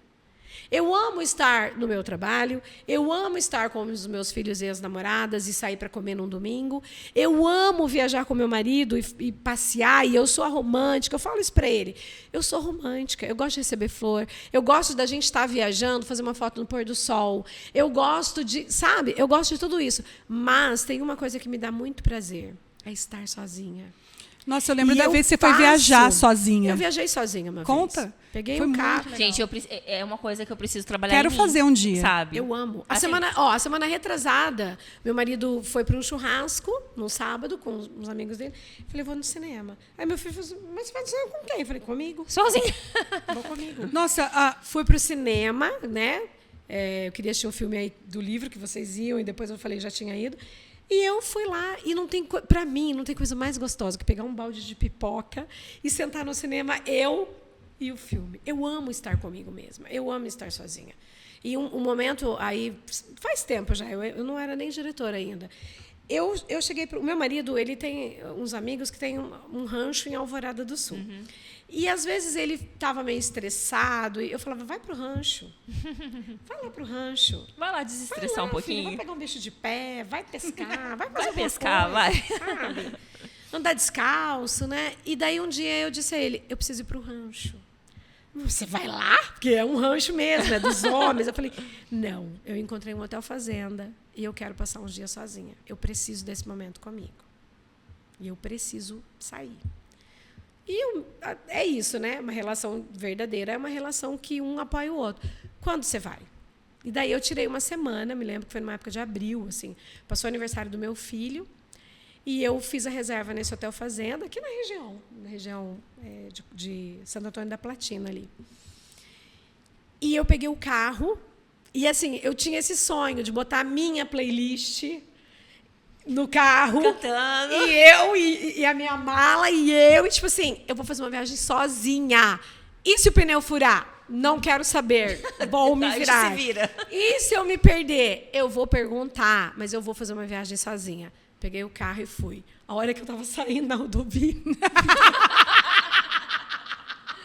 Já deu um paniquinho. Me deu desespero. Eu liguei para o Robson. Eu liguei para ele e falei, amor, eu tô com muito medo. Eu não sei se eu vou conseguir, eu me lembro disso. Ele falou para mim, você vai, porque você é forte. Vai realizar seu sonho, vai dar tudo certo. Nós vamos estar aqui quando você voltar. Eu desliguei o telefone, botei a playlist e falei, vamos, Daiane. Quando eu cheguei no hotel fazenda, imagina, uma mulher sozinha chegando no hotel Quarto fazenda. para quantas pessoas? Você não está entendendo? Eu fui numa semana que não tinha nada. Eu era a única hóspede. Meu. Porque era um hotel fazenda pequeno, numa fazenda. E a hora que eu cheguei... Fico imaginando a cara desse povo te recebendo. Era a família mesmo que cuidava, um lugar maravilhoso, assim. E aí, quando eu cheguei, eles ficaram olhando. E daí, assim, os caseiros, lá, o pessoal que cuidava, né? Então, eu fiquei... era uma casa grande que se aluga para famílias. Daí, eu fiquei nessa casa. E daí, eu cheguei no meio da tarde. Vou preparar o jantar, não sei o quê. Daí, eles começaram a conversar comigo. Porque daí era eu e os caseiros. O seu marido vem no final de semana buscar a senhora? Não, não vem. A senhora costuma... Querendo saber, né? Tipo assim, será que ela está separada? O que aconteceu? Será que ela está fugindo? O que ela está fazendo aqui, né? E aí, na noite, nesse dia, meu marido me ligou. Oi, amor. Não, tá tudo bem, cheguei bem. Acho que eles ficaram assim, ela não está separada, porque... a mulher sabe aquela coisa? O marido, o que está acontecendo com essa mulher? Gente, mas foi uma viagem tão especial. Quantos dias você ficou? Eu fui numa segunda, voltei na sexta. Fiquei lá. Eu precisava, era um momento que eu estava muito agitada. Você precisava desligar eu precisava. de tudo, Eu precisava, assim, sair e pensar em mim, e organizar os meus pensamentos, e organizar a minha vida. E aí eu fiquei, essa semana, voltei na sexta-feira. Mas olha como é que eu sou, quando eu te falo que eu sou essa pessoa que chega organizando. Daí tinha umas coisas lá de paisagismo que não estava muito bonita. Daí eu comecei a falar, e daí os caseiros, daí veio os donos do... Falei, olha, esse lugar, se vocês colocassem uma planta aqui, olha, fica tão bonito. E daí eu comecei a andar pela fazenda, tinha uns vasos bonitos. Falei, esse vaso, por que vocês não põem lá perto da piscina? Nossa, ficaria tão bom. No final... Tava tudo do jeitinho que você falou. A dona da fazenda queria me contratar. Ela estava diretorinha já da fazenda. Para ser paisagista. Porque daí eu fui dando umas dicas para ela, e daí ela vinha... Eu estava lendo, ela falou, eu estava vendo uma planta ali, você não quer ir lá comigo? Daí eu ia lá e falava para ela, nossa, essa planta fica bonita se você colocar ali. Daí ela foi fazendo os vasos e eu fui ajudando, porque eu amo essas coisas. No final das contas, ela falou assim, se você quiser fazer um projeto, eu te contrato. Olha... Moça, eu não sou arquiteta, não. Eu só estou de férias. Sou paisagista, não sou arquiteta. Mas eu estava nessa crise de identidade, de saber, porque era uma coisa que me incomodava. Porque tinha havido uma situação que uma pessoa tinha botado em xeque essa minha liderança, esse meu posicionamento. Você sempre quer estar na frente, você sempre... E aquilo doeu em mim. E quando eu fui para essa fazenda, olha como Deus é bom, né? Olha quanto a espiritualidade, você buscar esse divino, essa espiritualidade que está em você. Quando essa mulher me disse isso no final da semana, eu te contrato, vem fazer o paisagismo para mim. Ah, pronto, eu sou isso. Eu falei, tá a vendo? viagem valeu. Valeu, entendi, Deus, obrigada. A viagem valeu. Eu disse, sou isso. Eu sou isso. Exatamente. Essa sou eu. Seja viajando sozinha, porque essa pessoa tinha me dito, você precisa sempre de um palco. Eu não tinha palco. E quem que era o palco lá? Não tinha ninguém. Então foi um lugar, um momento de Deus na minha vida para curar feridas. Então foi muito importante essa viagem. E eu recomendo. Quando eu voltei, as minhas... O Dai, eu vi lá. Não, e lá não tinha internet. Nossa. Tinha um lugarzinho ali que eu tinha que ir para mandar mensagem para o meu marido. Estou viva. Então eu lembro que eu falei assim, por que você não me chamou? Ela falou, porque era para eu ir sozinha. Várias meninas. Alô, ela queria sozinha. Várias amigas me disseram, Dai, por que você não me chamou? Porque eu não queria ninguém. Eu não quis a minha família, eu queria... Era o meu momento. Mas aí você viu que, independente de ter palco ou não, é você. Sou eu. Pronto, acabou. Isso foi, acho que, sei lá, 2016, 2017. Em 2018, eu falei, eu vou ser diretora do hospital. Eu vou assumir esse desafio. E, assim, várias vezes você falou essa questão de... Eu estava com medo. E tem aquela coisa que fala, vai com medo mesmo, né? E aí teve uma vez que eu falei isso, né? Eu vim com medo mesmo, tal. Aí teve uma seguidora que falou assim, não, e com medo? Não, tipo assim, me questionou, sabe? Gente, mas o medo, ele não é ruim. Mas, gente, todo mundo sente medo de coisas o tempo todo. A gente pinta o medo como um vilão. Mas eu mesma falo, acho que no Pequena Londres, senão você é louco. o medo me move, sabe por quê? Se eu não medo, você é psicopata. Só que se você for com medo, ele te paralisa. Mas olha só, o medo ele pode te paralisar e pode te levar para frente. Alavancar. Né? Alavancar.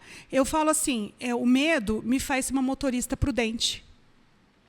Gente, eu vou falar uma coisa para vocês. Eu tenho medo todos os dias. É importante ter medo. Quando eu abro meu olho de manhã, eu olho para o que eu tenho que enfrentar num hospital. Que não é fácil, Que né? não é fácil. Meu Deus. Eu tenho medo todos os dias. Eu tenho medo que os meus filhos sofram um acidente. Quando os meus filhos viajem, eu tenho medo que eles não voltem. Eu tenho medo que a minha família fique doente. Né? Eu tive pais que morreram precocemente, os dois com uma situação de saúde, né? Eu tenho medo todos os dias, mas o medo não me paralisa. Já teve momentos em que o medo me paralisou. Já teve momentos em que o medo se fez presente no meu corpo, através de uma doença que eu peguei, porque o medo foi maior e me encapsulou e me fez sofrer. E isso acontece muito. Isso acontece muito, mas eu penso que o medo, ele nos catapulta. É uma alavanca também para vocês. Lança, entendeu? E é óbvio que a gente tem que ter também a sabedoria de olhar para uma situação e recuar. opa, peraí, o medo está falando. Eu acho que a gente tem uma verdade interior, a gente tem o que eu chamo de intuição, de sexto sentido, de Deus. Dê o nome que você quiser para isso. Mas eu sinto que a gente precisa ter a ousadia de nos ouvir. E quando o medo diz para você, não vá, não ouse ir. Porque as experiências são ruins. Mas, por exemplo, esta coragem que eu tive de me lançar numa viagem sozinha também me capacitou para ser diretora, porque a viagem é solitária. A viagem é solitária. Do momento em que você nasce ao momento que você morre, eu sempre digo isso, que eu vejo a vida como um grande vagão de trem.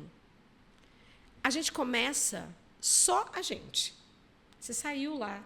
Me faz lembrar aquela música que a Maria Rita canta. Né? Você saiu do útero da sua mãe, essa viagem começa.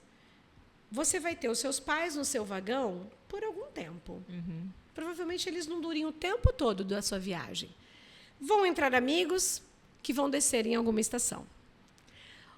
O marido, ele entra na sua estação em algum momento, seus relacionamentos amorosos, alguns descem, alguns não descem. Em algum momento, você vai se separar. Os filhos vão entrar, vão ficar, mas também vão sair. As relações todas, o seu trabalho, tudo isso é passageiro. O único protagonista da sua viagem é você. Então, você tem que ser a sua melhor companhia. Existiram momentos da minha vida que eu não fui, que eu me maltratei, que eu não me aceitei, que eu... Por exemplo, hoje, quando eu estava me preparando para vir para cá, que eu pensei, meu Deus, mas quem sou eu? Porque é café com quem? Uhum. Quem sou eu? Meu Deus, tem tanta gente em Londrina para participar desse momento com vocês. Quem sou eu? Mas tem a Daiane também. Da Gigi. Não, porque eu te conheci não como amiga dela, mas como a diretora. Sim, né? porque quando eu trouxe o seu nome, eu não falei para ela, ela é minha amiga. Eu falei assim, olha, e a Daiane Cardoso, diretora do hospital universitário? Nossa, ótimo nome. Falei, olha, eu consigo falar com ela porque ela é minha amiga. Sim.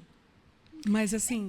Então você está entendendo? Então, assim, é também da gente se posicionar e assumir esse lugar. Então, é isso mesmo. Eu sou essa mulher que me desafio todos os dias, que não tenho todas as competências, mas que aprendo todos os dias, que tenho a humildade de, por exemplo, falava dos nossos diretores. Eu tenho a humildade, muitas vezes, de chegar para a Vivian, que é a diretora superintendente, e dizer, essa pauta eu não dou conta. Você me ajuda? Uhum. Com a diretora de enfermagem, Yara Seco, que é uma... Ter a humildade de perguntar. Uma pessoa maravilhosa, que eu também digo, Yara, essa semana tinha uma pauta lá que eles trouxeram e queriam que eu resolvesse. Eu falei, Yara, eu preciso da sua ajuda, porque eu não tenho saber técnico da enfermagem para estar sozinha nessa pauta. Eu preciso de ajuda. Uhum. É que às vezes a gente pega o trem para o lugar errado, não é melhor descer na próxima estação do que... Então, mas aí, essa é a questão. Você não desce do seu trem. Não, é o seu trem, mas eu falo assim, às vezes, é uma outra comparação, né? Você entra no trem errado, que não é o seu trem. Sim. Porque a gente também vai ser passageiro do trem do amiguinho. Isso, e ao invés de descer na próxima, não é melhor descer na próxima do que ficar até o final da estação, perder tempo. Mas eu acho assim, quando eu penso nisso, eu penso que eu preciso ser a minha melhor companhia, porque esta viagem é minha. Sou eu, a Daiane, quem construiu toda essa história, toda essa trajetória. Os meus irmãos estão vivendo a vida deles, né? Os meus pais já se foram, e em alguns momentos eu quis ser a mãe deles e não deu certo, e eu tive que falar, não, eu não sou mãe deles, eu sou também a órfã que está sofrendo. Sim. Né? E também, o meu filho fala isso para mim sempre, pede ajuda. Pede ajuda. E é difícil. É difícil pedir ajuda. E como que a gente... Qual que é a mensagem que você quer deixar para quem está assistindo, para quem está ouvindo? Passou rápido, né? Tá? Nossa, meu Deus, passou mesmo? Já tem quase 2 horas que a gente está aqui. Quase 2 horas. Qual que é a mensagem que você quer deixar? Demais, não, e você vai voltar aqui. É que foram assuntos assim que a gente queria Interessante, ouvir. Eu não vi passar. Nem eu. E eu queria saber o que você quer deixar de mensagem aqui. Se tem alguém que você quer mandar um abraço, quer mandar um recado para alguém, para os funcionários do hospital, para quem você quiser, está livre aqui. Olha, gente, eu quero dizer assim, eu estou muito feliz, sabe? Fiquei muito feliz, porque foi me desafiar vir aqui hoje, né? Quero dizer para vocês que foi um desafio. Eu agradeço a oportunidade. E né? vai voltar. Volto, agora eu já perdi o medo. Já perdeu o medo. Né? Eu acho que, assim, para nós mulheres, eu acho que o recado, ou sei lá, que é uma experiência, porque cada um vai falar do seu lugar, né? Eu acho que eu tenho vivido essa experiência, dessa descoberta de mim mesma e daquilo que eu dou conta e daquilo que eu não dou conta, e também de saber colocar limites nas pessoas e em nós mesmas. Porque em muitos momentos da minha vida eu fui um trem desgovernado, porque eu queria tudo, eu queria sempre, eu queria abraçar mais, tudo, nada né? dava conta. Cuida dos irmãos, cuida dos amigos, cuida do marido, cuida dos filhos, cuida da família do marido, cuida dos amigos, cuida do HU. E tem um momento que você precisa dizer, eu vou cuidar de mim. Eu preciso cuidar de mim, porque eu sou o meu bem mais precioso. Então, eu acho que assim, um recado para essas mulheres, né, eu acho que é isso, da gente ter a ousadia de olhar para nós mesmas e falar, eu preciso de um tempo para mim. Eu preciso cuidar de mim. Eu preciso fazer um exame de sangue. Eu preciso fazer um exame, eu preciso ir na minha ginecologista, eu preciso ir no cinema sozinha. Sabe? Porque às vezes a Preciso tomar pessoa um fica café com pensando alguém. que precisa ir daqui em outra cidade ou viajar para o exterior. Não não vai precisa. no cinema. Vai no Não cinema. precisa gastar um horror. Tomar um café. Ouve o nosso podcast sozinha, indo embora. Podcast. Mas assim, sabe, de ter essa coragem de ser você. Porque a sociedade é isso, né? A gente tem que estar dentro de um Muita padrão. cobrança. Você tem que ser magra, você tem que fazer atividade física, Exatamente. você tem que comer direito, você tem que ser malhada, você tem que cuidar do marido, você tem que cuidar dos filhos, você tem que Não ler pode ter bons cabelo livros. branco. Você tem que saber da política, você não pode ter cabelo branco, você tem que ter botox. Não, Eu vou ter botox essa quando parte eu quiser. de aceitação Eu é muito hoje eu não difícil. tenho, mas eu vou ter quando eu quiser. Não é porque o outro está dizendo que eu vou ter que ter. E é você ter porque a coragem. todo mundo usa, também tem mas que ter. olha, como é... Não, eu vou ter. Se eu quiser fazer, eu vou fazer. Se eu não quiser, eu não vou. E é a minha vida. Né? Então, eu acho que nós, mulheres, precisamos ter a ousadia de nos colocarmos em primeiro lugar. A gente sempre põe o outro em primeiro lugar. Então, é essa ousadia, né? E eu fico com medo de falar de alguém e não falar de ninguém, né? Esquecer alguém, né? Eu sou muito grata a Deus pela família que eu construí. Então, assim, o meu alicerce é o Robson e os meus filhos, né? E depois os meus irmãos, que é a rede que eu tenho, né? E os meus amigos, que são muitos. Então, eu não vou citar nenhum amigo, né? Porque eu falo de um, daí eu falo, mas você falou de fulano. Nossa, nem falou de mim. Então, assim... E quem quiser ajudar o hospital, pode ajudar por algum meio, assim, seguro? Olha, poderíamos fazer LUHU? outro podcast aqui. Não, tá? só para deixar assim, a gente tem... Deixa aí um Instagram. A Casa de Apoio Amigos do HU, que é uma entidade sem fins lucrativos que acolhe os familiares dos pacientes do HU que estão internados. Como a gente tem a área de queimados, a gente tem bebês de baixo peso que nascem, que ficam meses com a gente. A Casa de Apoio acolhe essas famílias que não têm onde ficar, que não têm dinheiro que para vem de outros lugares, que né? vem de outros lugares, as pessoas têm lá 5 refeições por dia, um lugar para dormir, legal. uma casa nova, muito próximo do HU. Então, Nossa, tem um isso é uma coisa que eu Instagram. não sabia. Então, tem um Instagram Casa de Apoio Amigos do HU, daí vocês puder botar na legenda, bota na legenda. Daqui. A gente coloca na descrição. Bota descrição. na descrição aí. A Casa de Apoio recebe tudo, tá? Você tem lá um sapato que você não usa mais, roupa que você quer se desfazer, liga para eles, né? Depois eu deixo contato aqui com vocês. O meu marido é voluntário da Casa de Apoio. Que legal. Você pode... é roupa de criança que não serve mais, bolsas, bijuterias. Eles têm um bazar permanente e isso ajuda a movimentar a casa, porque a casa não recebe dinheiro de ninguém. Se você tem... eu junto óleo sujo, uso óleo na cozinha, tem uma garrafinha de óleo sujo. Eles buscam, porque eles fazem dinheiro disso. Tampinha de refrigerante, tampinha de refrigerante, tampinha lacre de bebida... Gente, qualquer coisa. Eles recolhem e transformam em dinheiro que movimenta e eles a Casa recolhem. de Apoio. Eles recolhem. Nossa, que legal. Eles recolhem. Então, e doe sangue, que é muito importante. Doe sangue no nosso Hemocentro, que também é muito importante, né? E acho que divulgar o HU, divulgar essa informação de que o HU é um hospital para o povo. Vamos visitar, se um dia vocês quiserem ir lá fazer. Um hospital a gente importante, brinca bom. que a gente fala que as pessoas vão lá e fazem um hospitur. Se vocês quiserem fazer um hospitur, eu vou estar lá faço questão de recebê-los e mostrar para Ai, vocês vamos a um dia, grandeza. Jéssica? Vamos sim, eu com o maior prazer. Vou A fazer uns grandeza reels Vou lá. lá, vou lá fazer um A gente vídeo. fazer uns videozinhos, divulgar também a 430 casa de apoio. leitos, mais de 90 leitos de UTI. Você vai ser nosso guia, Você nossa vai guia ser nossa turística? guia? Você. Então tá fechado, a gente Combinado. vai. Vamos lá, eu vou mostrar para vocês, apresentar as minhas amigas diretoras, o nosso diretor clínico. Legal, eu vou. Vai ter café? Opa! Então nós O vamos. café eu garanto. Não vai, Vai ter ter vinho. Ai, vamos fazer um Mas, ó, brinde. muito obrigada, viu, meninas? Eu adorei Ai, a gente agradece. experiência. A gente agradece Se demais. vocês deixarem, eu vou ficar falando aqui até meia-noite. E, além- Vou fazer um brinde. eu queria pedir aqui, enquanto antes do brinde, liga no sininho ali, aperta o sininho do YouTube. Ativa o sininho. Se inscreva no nosso Se canal. inscreva no né? nosso canal. Gente, se inscreve no canal, ativa o sininho Curte. e divulga para os amigos. Manda pros amigos. Isso mesmo. isso aí. Vai. Um brinde, ao brinde. Café com quem? Aí. Um brinde a esse projeto lindo, que vocês prosperem. Vou rezar por isso. Amém. Tá? Muito obrigada, a gente agradece Ai, demais, gente, viu? e hoje eu consegui uma pessoa para semana que vem que eu não posso contar. Aguardem. Chique. Chique no Que último. rubem os tambores. Obrigada, gente. Obrigada. Tchau, gente. Obrigada. Até a próxima. Beijo.